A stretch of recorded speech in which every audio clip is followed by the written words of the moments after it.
നമ്മൾ 2 മാസം കൂടിയിട്ടാണ് വീട്ടിൽ വരുമ്പോൾ ഉണ്ടല്ലോ അമ്മയ്ക്ക് അല്ലെങ്കിലും പൂന്തോട്ട പരിപാലനം ഞാൻ ഇതിന് മുന്നേ വീഡിയോ ചെയ്തിട്ടുണ്ട്. ഭയങ്കര ബ്യൂട്ടിഫുൾ ആയിട്ട് ഗാർഡൻ പരിപാലിച്ചിട്ടുണ്ട്. അപ്പൊ ഇപ്രാവശ്യം നമ്മൾ വന്ന് നല്ല മഴയാണ്, നല്ല രസമുണ്ട്. എല്ലാ ചെടികളും പൂത്ത് ഓണത്തിന് പൂക്കൾ ഇടാൻ പാകത്തിന് സെറ്റായിട്ട് നിൽക്കുന്നുണ്ട്. എല്ലാ ക്രെഡിറ്റും അമ്മയ്ക്കാട്ടോ. അമ്മയുടെ പൂന്തോട്ടം ഞാൻ ജസ്റ്റ് ഒന്ന് കാണിച്ചു തരാം. അതാന്ന് പറഞ്ഞാൽ അമ്മയ്ക്ക് ഒരു സന്തോഷമാണ് ഇതൊക്കെ കാണിച്ചു കൊടുക്കുന്നത്. പിന്നെ വീഡിയോയിലാണെങ്കിൽ നാണമാണ് കേട്ടോ, അതുകൊണ്ടാണ്. പക്ഷെ നല്ല രസമുണ്ട്. അപ്പൊ കണ്ടപ്പോൾ വീഡിയോ എടുക്കണം, നിങ്ങൾക്ക് കാണിച്ചു തരണം. ഒരു കുഞ്ഞു ചെടി നട്ട് നനച്ച് വളർന്ന് അതിലൊരു പൂ ഉണ്ടാവണമെങ്കിൽ അതിലൊരു ഹാർഡ് വർക്ക് വേണമല്ലോ. അപ്പോൾ ഇത്രയും പൂന്തോട്ടം ജസ്റ്റ് ഒന്ന് കാണിച്ചെടുക്കുക കേട്ടാ. ഇത്രയും സാധനം നട്ട് പരിപാലിച്ച് ഇതില് ഈ മുളക് കണ്ടോ, മുളകിലൊന്ന് ഇല പോലും കാണാനില്ല. അതുമാതിരി മുളകൊക്കെ പഴുത്ത് നല്ല ബ്യൂട്ടിഫുൾ ആയിട്ടുണ്ട്. അപ്പോൾ ഇതൊന്ന് നിങ്ങൾക്ക് കാണിച്ചു തരാമെന്ന് വിചാരിച്ചു.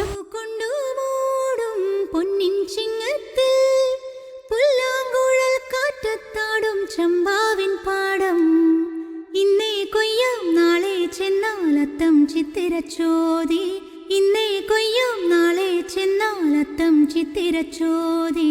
പൊന്നില്ലിൻ പൊൻവല പൂമുറ്റം തോറും നീ